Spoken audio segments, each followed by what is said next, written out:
This is Awareness Explorers.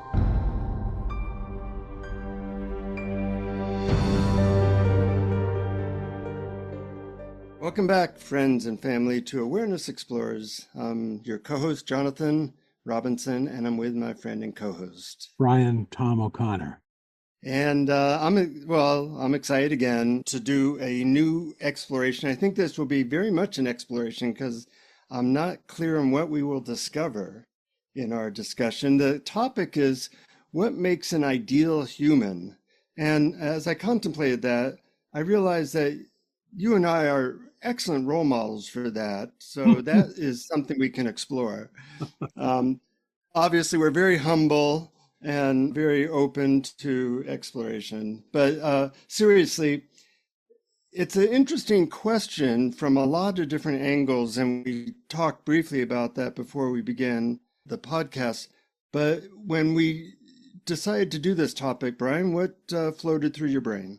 Well, at first, I didn't want to do this topic because I thought that talking about what makes an ideal human being was actually looking in the wrong direction, since the topic of this podcast is discovering our true nature as pure awareness, which is larger than the human being. It includes the human being.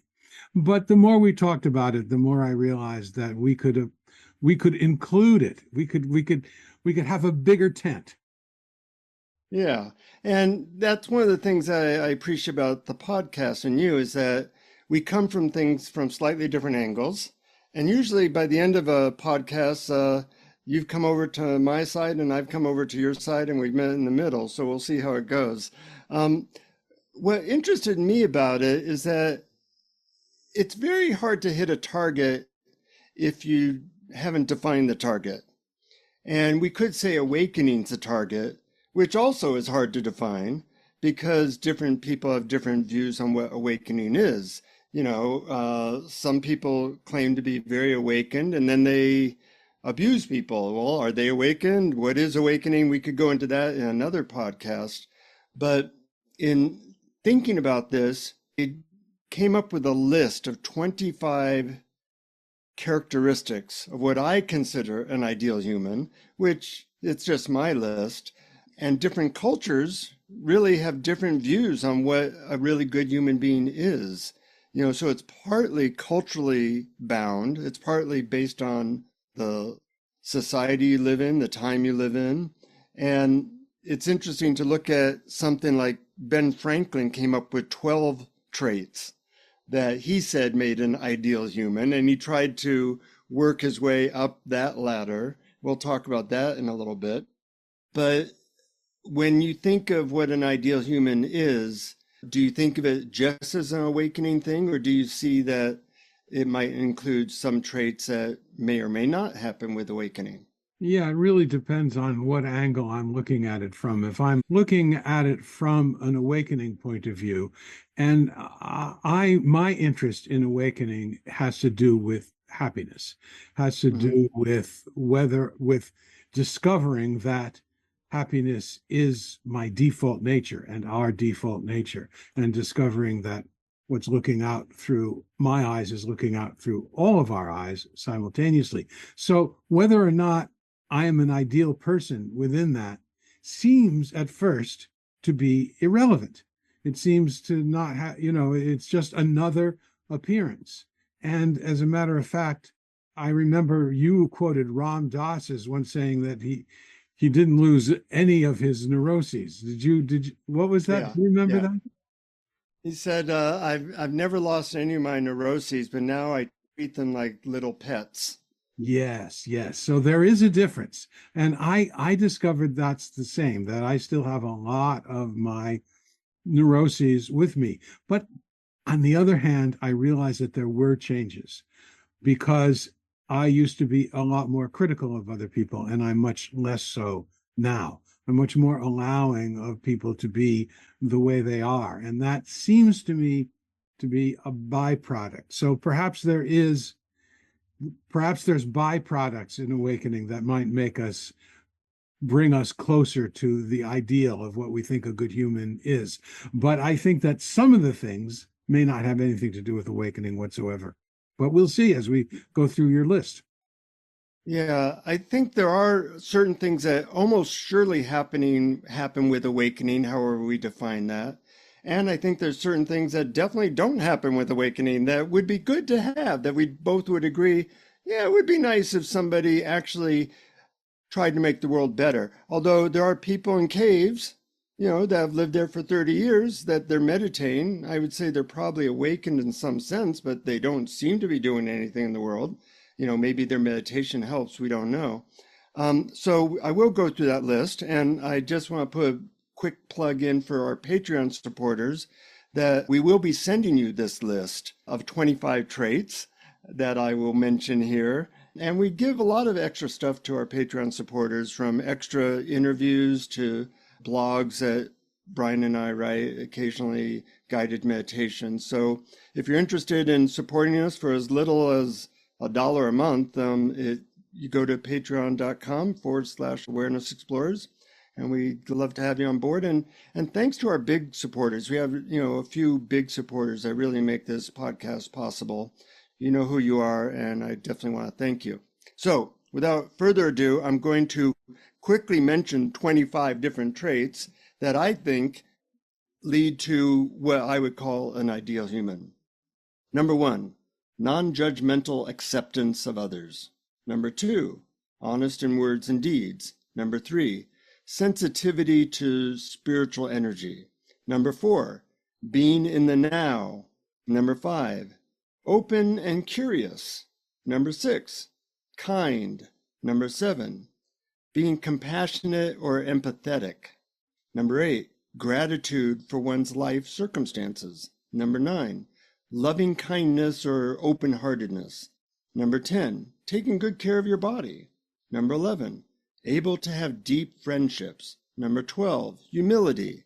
Number 13, able to be vulnerable. Number 14, no resistance to the stuff that comes up in your life. Number 15, inner peace. Number 16, open to learning lessons. 17, willingness to take responsibility for your life and your actions. 18, knowing and admitting to your blind spots. 19, being creative. 20, connected to something beyond yourself. 21, aware of others' needs and feelings. 22, not indulgent in your desires or overly indulgent. 23, a sense of mission or for helping others or the world. 24, ability to take action in the world effectively. And 25, being fun or funny. So that's an overwhelming list. How's it hit you right off the bat? Well, I think if I met a person who had all those traits, I would probably think that they are a wonderful person. Most of them I like. I think a few of them have to do with basic personality people are born with, like whether they have a sense of humor or not. I don't know whether awakening is going to give people a sense of humor, although oddly enough, everyone that I've met who I feel do have a sense of, at least a sense of lightness, and often a sense of humor. But some of them are baked in. I mean, connection with something larger than oneself and compassion seem to me to be baked into the idea of seeing yourself as the entire universe looking through everyone's eyes. And I think that if that's really true, that compassion would be a byproduct of that. Yeah, I definitely agree that certain things seem to be part of the awakening process as you go along, although others are not, like being funny. Well, I met Krishnamurti, spent a fair amount of time around him. He was the least funny person I've ever met in my life, but I'd have to say that he was very awakened. So, I wouldn't say that necessarily goes with awakening. Or how about something like honest in words and deeds? I have known gurus that were seemingly very awakened. They lied like a son of a bitch all the time. So I wouldn't say that necessarily goes. Or how about not needy or indulgent? I've known gurus that, let's say Rajneesh or Osho, he surrounded himself with 93 Rolls Royces. So some of these seem to be part of the awakening process. Some seem to be not. And that's interesting in of itself. So if you have somebody who is not funny or incredibly indulgent or not honest, are they a really good human being just because they are awakened? Well, the thing is that what are we talking about when we talk about a human being in the context of what we mean by awakening? The human being is not our true nature. It's not what we really are. It is another appearance. Yeah. And one of the practices that I recommend is when we see ourselves doing things that may be less than desirable in an ideal person, we say, well, there goes the Brian character doing that thing he does again, and allowing and forgiving and loving. And in my experience, it sounds like that is just that sounds like that could be just a recipe for self-indulgence. But in my experience, it's not. My experience, it actually feeds back into the personality when there is more acceptance. It's more open to love. And then certain traits do seem to kind of clear up by themselves. And again, I'm only talking about my experience. But I do firmly believe this. In my experience, I did not awaken to my true nature as infinite happiness and choiceless awareness until I stopped trying to fix my personality. Uh-huh. And we've had that discussion before. It's an interesting thing. I think it works differently for different people. The teacher I was with, we did a lot of personality stuff. Yeah, and I think that might have held you back. Well, I don't know. It might have. It's hard to say. He thought it was pretty important to see yourself really accurately, including your personality quirks, in order to awaken, because he said if you're not seeing yourself clearly, then you're really not awakening. You're awakening maybe to something else, but you're not seeing things as they are clearly. Well, can I just interrupt for a second? Because I just realized that this may be an important distinction in the discussion we've had back and forth about this. You're talking about clearly seeing it. And I realized that I'm talking about trying to fix it and change it. But if you stop at clearly seeing it, yes, I've clearly seen, so many of my faults, and I know that they're there. It doesn't necessarily mean that I automatically change because our conditioning takes a while to fall away even after awakening. But it was the idea that the personality is somehow fundamentally flawed and needs to be changed, which had to drop away. It's the desire to change our experience, the attempt to change our experience, that is a major veil to our true nature, in my experience. Yeah, I agree. And I should have made it more clear that I was really trying to see it. There was no program for trying to change something other than seeing it clearly. Well, that alleviates a lot of my concern about it then. Good. I knew we'd come to the center together. So, you see stuff, and I would say that certain traits, such as sensitivity to energy, to spiritual energy, I'm very sensitive to spiritual transmissions. Is that something that's important? It depends on, your idea, your personality, your culture. I was amused to read Ben Franklin's list of the 12 traits to move towards. It might be 13. And I was a little bit depressed when one of them was cleanliness. I would fail this one terribly. Obviously I'm not a good human being according to Ben Franklin, because he says cleanliness is really important, or he says chastity is really important, or God forbid, he says humility is really important. I'm going to do poorly on all these. But that was his time and his way of looking at it. And I think a lot of what we see as being a really good human being is very much culturally impacted. Absolutely. Although I suspect you are a lot cleaner than 90% of the people who lived in Ben Franklin's time. And I also suspect that Ben Franklin was not particularly chaste or humble. From what I hear, he said that humility was the only trait that he could not make any progress on, because every time he made progress, it made him feel less humble. So, there was a catch-22 in it. I found the same thing. So, I think it is helpful to have an idea of who you want to be and what that looks like. And I know that, I used to not be funny at all. And I thought, I'd like to be funny. I didn't really work on it, but certainly as I awakened, I saw that, things are so absurd. How could you not be laughing at things? So certain things came along with my awakening. That's so interesting, Jonathan. I would have guessed that a sense of humor was part of your nature that you've just had ever since you were a little kid.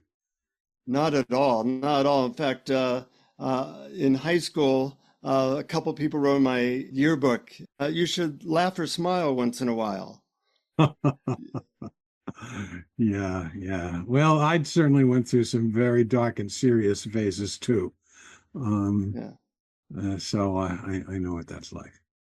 But, in our case, as we tuned into our true nature, the sense of humor was able to make its way through the cracks. And I think awakening can also lead to different openings for people. For some people, they become very open to psychic phenomena, and other people, not at all. And yet there are some core traits that I think always happen with awakening, such as compassion, such as kindness, such as being aware of something bigger than yourself. There might be a few core ones that just are part of the process. Inner peace. Yes. Oh, I forgot that one. Yeah. In fact, you could Yeah, probably that just might be important. cross out all the others. Right. No, that's true. That might be the absolute core. I remember that Dr. Jeffrey Martin of the Finder's Course said that's the one thing that no matter what level of awakening you're part of, that's the central core. Mm-hmm. So I agree with that. What's interesting to me is you mentioned how you see awakening as partly a growing in happiness, but there are certain people that I admire that I wouldn't say were necessarily happy, like Nelson Mandela or Martin Luther King or Mahatma Gandhi. And I would put them close to an ideal human, but I wouldn't necessarily say that they had a happy life. They had more of a life filled with a sense of mission. And I'm wondering where you would put a sense of mission in terms of your core values. I would not put a sense of mission in, for me personally, as a core value, because it has the built into it a sense that there's something wrong with things the way they are right now, and there's something that's going to be better in the future. But on the other hand, I believe that each person has some sort of in the nature of the individual human being and in the need of the moment, that certain people that combines that their ability to influence people, to talk to people, to resist oppression meets the need of the moment. In the case of Nelson Mandela and Gandhi and Martin Luther King Jr., I think this, I think that's what happened with them. Whether they were ideal people or not, I think is irrelevant. I think I doubt that either of them were. But what they did do was they saw that there were people hurting, there were people in need, and that a sense of love and a sense of activism might be able to help that. And they stepped up. Hmm. Some people might say that alone makes an ideal human being. So it's very subjective. It is very subjective. And that's what I find interesting about it, because I think we all want to move towards being a good human being or awakened human being. And yet there's so little agreement as to what the target is. What the target is for, quote, an ideal human being for a Muslim might be very different, or is totally different than, I don't know, pagan worshiper or whatever. Mhm. So I think ultimately we have to decide for ourselves. But it would seem that as you awaken more, you're likely to have these positive or call them valuable traits move through you on a more regular basis. Would you agree with that? Yes, I would agree with that. And I think that what happens with some people, they realize a part of awakening. They realize a part, they start to lose a sense of separation, for example, Hmm. a sense of, that there's an individual self. And but somehow they fail to realize that the electric fan of conditioning continues to spin even after it's unplugged. And they don't bring the realization that they found into their lives. And they become gurus who abuse people, for example. That's just one example. And I think Yeah. that happens. So it's tricky. Um, but my feeling is, if an awakened person is not loving, is not kind, is not compassionate, and if they are harmful, then if that's awakening, I don't want any part of it, but I'd like to define it differently. And I suspect those people aren't really. But that's, again, Yeah. subjective opinion. Uh-huh. Yeah, it's a exploration. There's two things you said that I want to go back to. One is, I love this term. I've never heard it before, Brian. When the electric fan of conditioning is no longer plugged in, but still moving forward, or something like that. That's a great Yeah. metaphor. I like to see that. Well, you've unplugged the personality engine that's running the conditioning, but it's still moving in the background there. So I think that is quite true.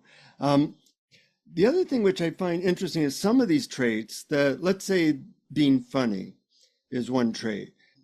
It doesn't automatically happen with awakening, as we can see with Krishnamurti, but you could say that developing a sense of humor could actually help with awakening. And this is true for several of these traits, that it goes both ways. Awakening can lead to these positive traits, and some of these positive traits, if you happen to stumble on them or work on them, or they happen through therapy or some other process, they could really turbocharge your awakening. And I think when I developed my sense of humor, it really helped me, one, see myself more accurately and to open up to my true nature in a way that was a little bit closed down for me when I didn't have a sense of humor. Yeah, I can see how that would be, but I do make a distinction between having a sense of humor and being funny, or at least the need to be funny. The Yeah, need to be funny, you see, as a compulsion, and a lot of professional comedians have that, and people that you and I know who are never not on, who are always yeah, trying to make a joke out of everything, and you can't ever have a serious discussion with them about anything. I think that's but I think that a sense of humor is a lighter way of looking at things and seeing that the the foibles of humanity, when we make things that aren't important matters of life and death. yeah, yeah. And if you say try to find something else on the list that we talked about, as you become in some systems, they focus on like purification before directly awakening. So they have this idea that you can kind of, work on, say, being kind. Mhm. And as you open your heart, however they decide to help you to do that, that then leads to more awakening. And what do you think of that process? Well, yes, but I'd tried it in the past, and when I tried loving kindness practice early on Hmm. in my search, and that was during a period when I was not feeling particularly loving or kind, and I would try to be Yeah. loving and kind, and I realized I was forcing something and not accepting the reality of what is. And then what I later discovered was that whether or not the Brian character is loving or kind, there is something bigger. There is the bigger, I call it the big I, as opposed to the little me, that the big I of pure choiceless awareness is already and always loving and kind, even when the Brian character may not be. So to me, the important thing is whether we turn our attention to that which knows our experience, that pure, choiceless, loving, allowing, universal awareness that's our true nature. Hmm. And I think it's a breakthrough that there's now more of an emphasis on the direct awakening path to knowing your true nature as awareness versus what historically has been probably the most popular through religions is you work on being a kinder person or you work on being a more moral person. And supposedly that led to awakening, which I think from our perspective, we go, that's either pretty inefficient or it probably doesn't work at all for some people. Now, I do believe it does work for some people to focus on certain traits as a way of opening to awakening. You might disagree with that, but historically, this is a big shift in how we look at spiritual growth, in that the direct awakening idea is really only made popular in the last 20 years, really. Yeah, I suppose so. I mean, I think it's longer than that. It just may not have come to popular American culture until recently. Hmm. But that's beside the point. I think that there are ways that may not have to do with any spiritual search. For example, let's say you took as your guide in life, when in doubt, love. Yeah, That does not have to be connected to any spiritual practice or belief or school of thought whatsoever. And I right. think it's eminently, I think it's very useful and a wonderful thing to do. Yeah, yeah. So, the different strokes for different folks. You ultimately get to decide who you want to be and what you want to focus on as your path of evolving.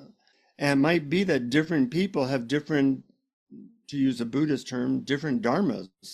You know, I would prefer that Martin Luther King Jr. do what he did versus meditate in a cave. You know. Sure.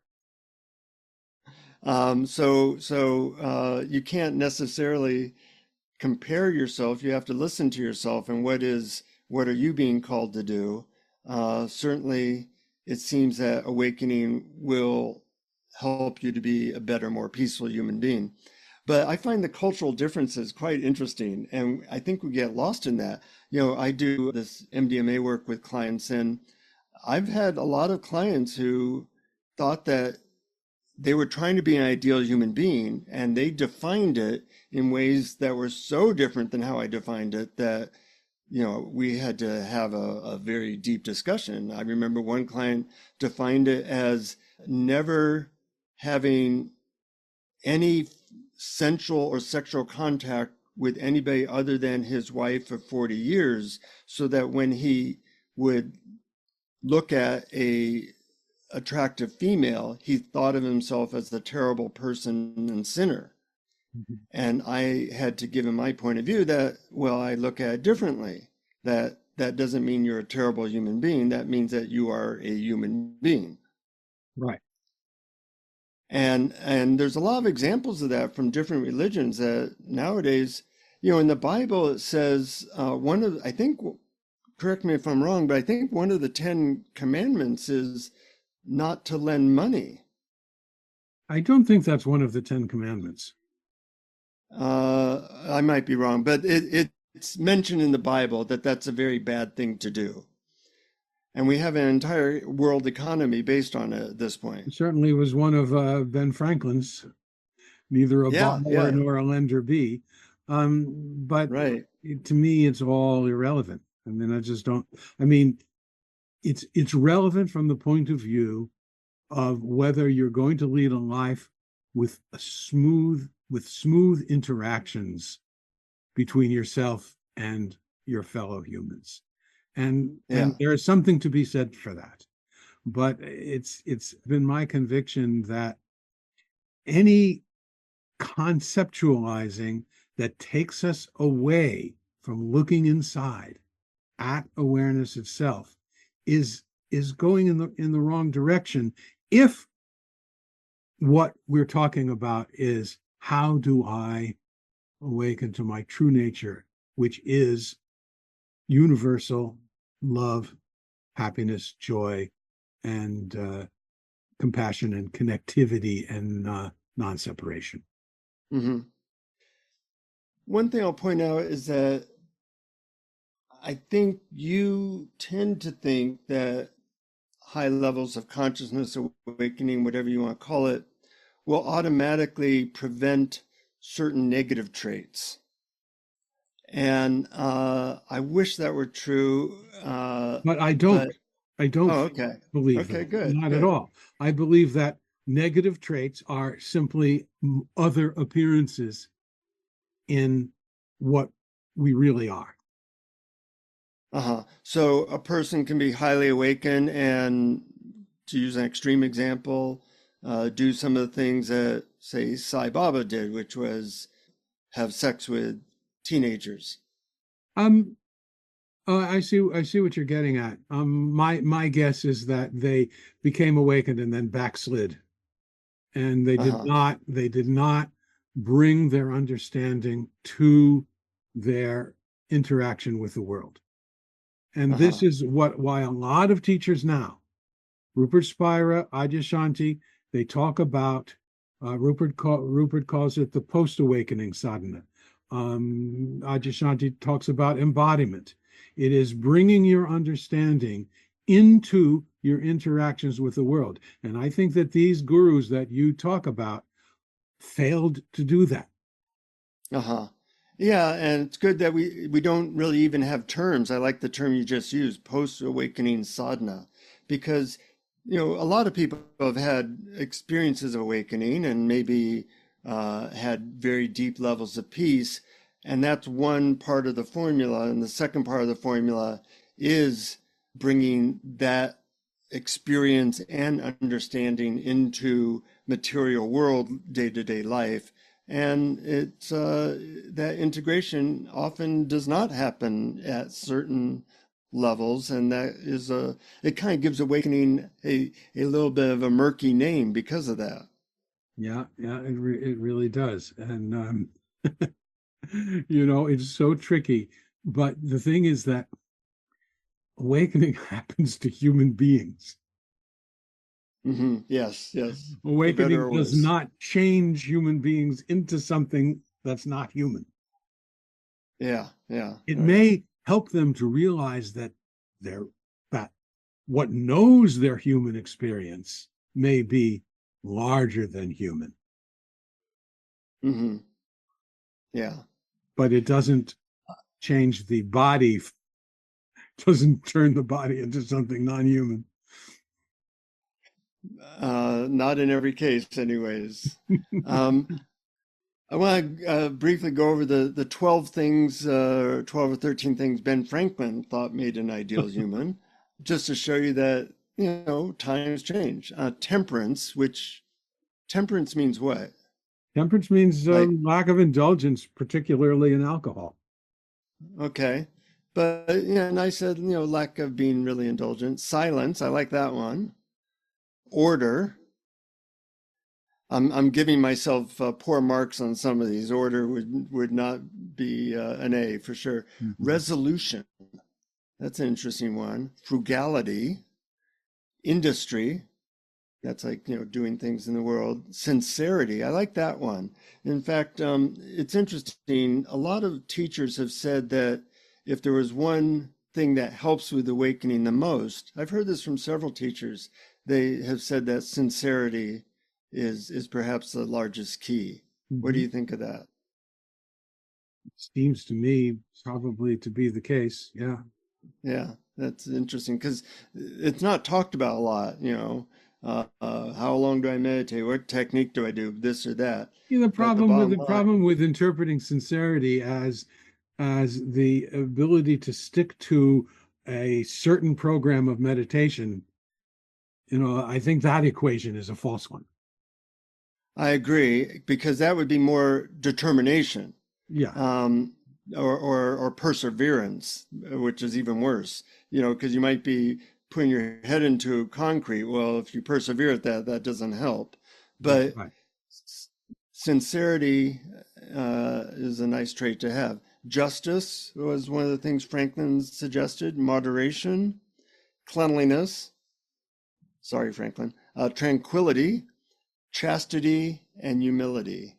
And we can see that how we look at it nowadays, most people look at some of these things as, yeah, that might be good, but I wouldn't put cleanliness or order or maybe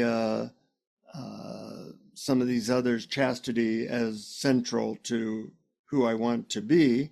It may happen, but those aren't things that would probably come up if you ask people, what do they hope to be as a human being? Sure, but it all depends on what your goal is. None of these are absolutes. Yeah. There's no such thing as an absolute good or morality or anything. That's all in relation to a goal. If your goal is to live in harmony with others, then there are definite behaviors which will help that and definite behaviors which won't. There's no question to me about that. And if our goal is to know ourselves, is to know, I mean, some people call it is to connect with the divine, so, or source. I like that word better.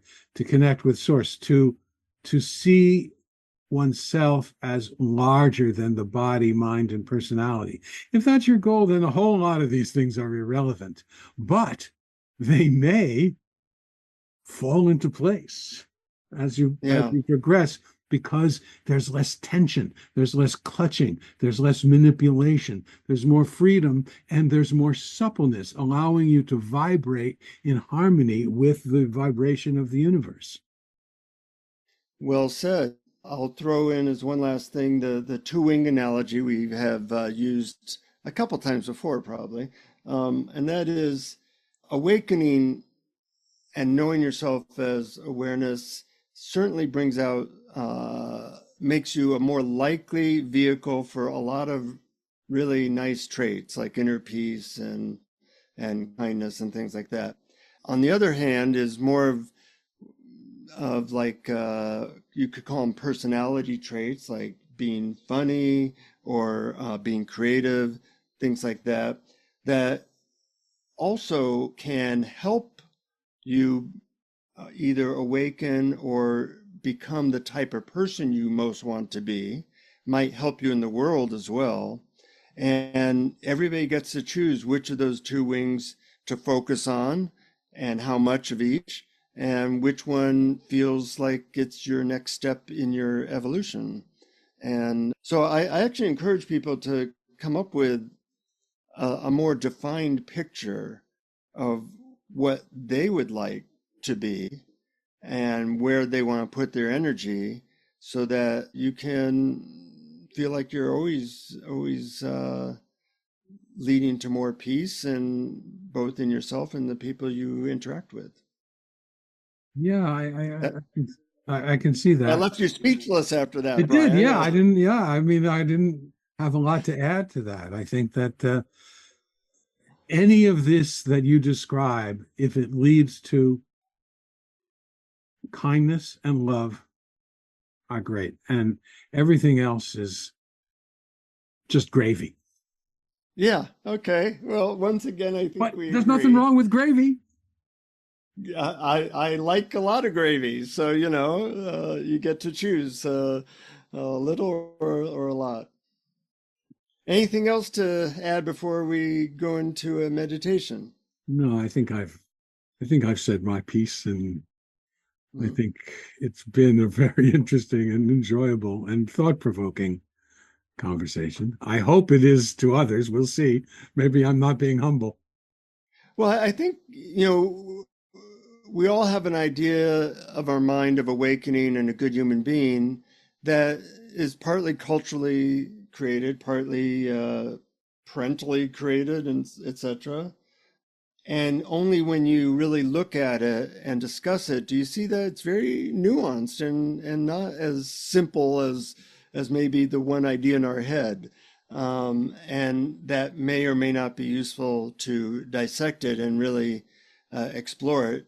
But I think it is useful to expand our vision of what awakening is, what a good human being is, and to explore in yourself so that you come to a more explorative and thoughtful idea versus one that's just handed to you by other people. Yeah, I think so too. And when you said it's more nuanced, I agreed with that. And it made me think that we do tend to look upon it as black and white, as either or. And really, darkness and light go together, as is perfectly visualized in the yin and yang symbol. And Absolutely. maybe if we spend too much time thinking, "Ooh, this trait is good, this trait bad, this trait good," that we're not really able to include all that is and see reality as it is. And part of awakening is definitely seeing reality as it is. Yeah. And to help us see reality as it is, I think you have a guided meditation for us. Sure, I do. And this one actually may be trying to hit both wings at the same time. So, Well, if you can hit us with both wings, then maybe that will get us to soar. okay, let's see. We'll try. It's an experiment, it's an exploration. Here we go. Mhm. Okay. First, close your eyes if it's safe to do so. Take a nice, easy, deep breath and relax. In this meditation, we'll take a few examples of the qualities of an ideal human, and with each one, send them in a circle, from fully imagining them to be your experience of yourself, through letting them go into the void, through being with the wordless knowingness that you are. We'll take 3 examples from Jonathan's list, and then leave a fourth open for you to supply whatever quality you would like to run through the circle. Imagine yourself as already being non-judgmental. Fully create a vivid picture of yourself as already being a non-judgmental person right now.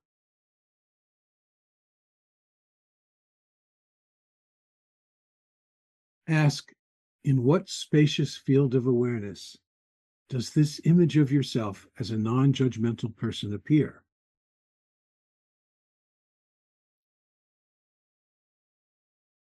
Ask yourself, can I let go of any desire or strategy to become a non-judgmental person?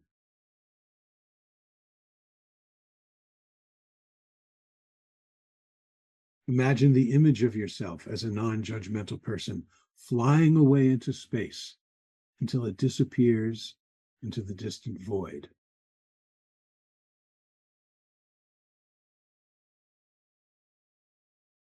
Turn your attention to whatever is in your current experience and see if you can know your experience without using words to describe it.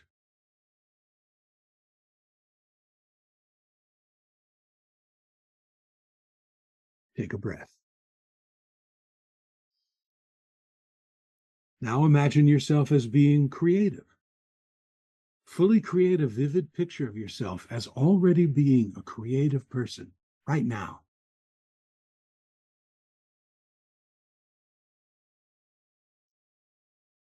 Ask, in what spacious field of awareness does this image of yourself as a creative person appear?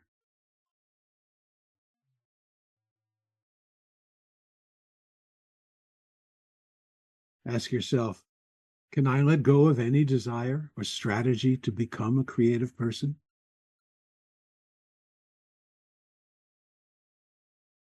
Imagine the image of yourself as a creative person flying away into space until it disappears into the distant void.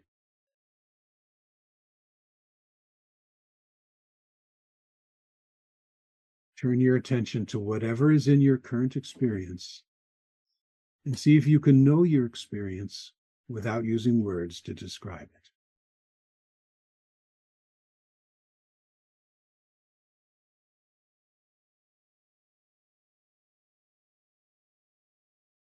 Take a breath.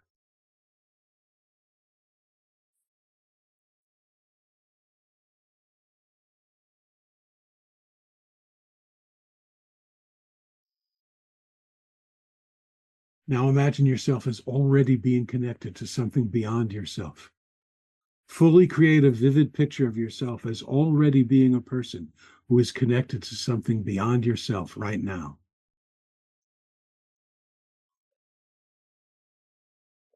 Ask, in what spacious field of awareness does this image of myself as a person who is connected to something beyond myself appear?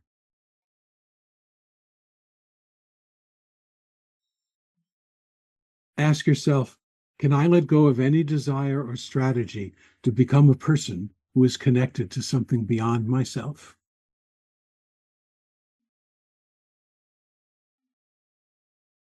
Imagine the image of yourself as a person who is connected to something beyond yourself, flying away into space until it disappears into the distant void. Turn your attention to whatever is in your current experience and see if you can know your experience without using words to describe it.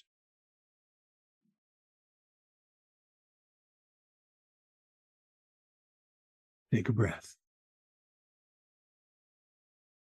This time I'll leave blanks, and you can fill in each blank with whatever idea you have of what being an individual human might be.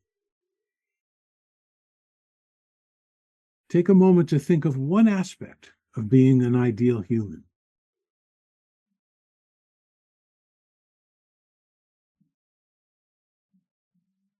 Now imagine yourself as already being blank. Fully create a vivid picture of yourself as already being a blank person right now.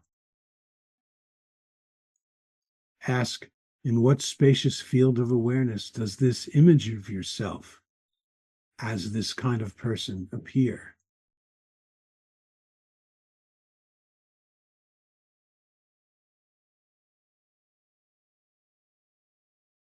Ask yourself, can I let go of any desire or strategy to become this sort of person?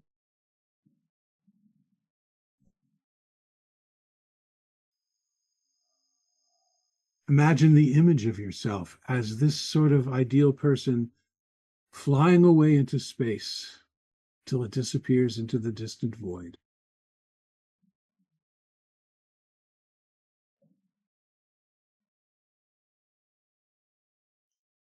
Turn your attention to whatever is in your current experience and see if you can know your experience without using words to describe it.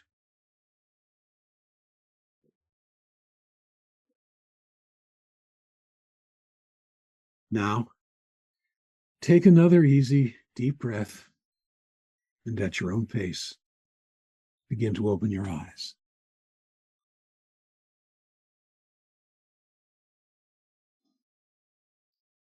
I like how you had a line in there, see if you can know your experience without words to describe it. Yeah, That's a very direct way to tap into the presence. I think so. Because we tend to get into our concept mind, and we fall into what I call thinking, fixing. Mm-hmm. And that's the big, That's, thick curtain that we need to draw aside. yeah, that's the default of our survival-oriented brains from. It's useful. It's useful for certain times. When it's practical, go ahead.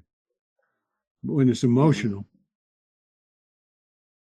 no, not so Yeah. practical. Well, thank you for that. I liked how it covered both wings of our two-wing analogy. Yeah, I mean, if there's imagining that something is already the case seems to help, but Uh-huh. letting go of the idea that you have to change your experience also seems to help. They seem to be contradictory, but they actually can work hand in hand. And that's what I was trying to get at. Yeah, yeah. Well, if you're holding on to something, that contraction keeps you from letting your true nature fully be there and blossom. That's right. It's contraction that dampens your natural vibration, and you stop vibrating in harmony with the universe. So many nuances and paradoxes in this path of awakening. Somebody should do a podcast that details all of that stuff. Good idea. Who could that be? We'll Some work on that. ideal We'll person work on somewhere will do that. Not I'm sure us. there's a couple of guys who could do that somewhere. Yeah, would we have to be ideal? No. No, no. And Because if you were that's ideal, great because nobody, you don't have to be perfect. You know, and no one as we often demonstrate, has a big often. So, That's right. anyways, always good exploring with you, Brian. Thank you, listeners. If you like this, pass it on to friends and family that might be interested in similar conversations. And until next time, keep exploring. Keep exploring. Thank you for listening to Awareness Explorers. To learn more, you can check out our website at awarenessexplorers.com. Please subscribe to our podcast on your favorite podcast app. We'd love it if you would post a review. And please share our link on Facebook and with family and friends, because knowing yourself as awareness is the greatest gift you can give yourself or someone you love.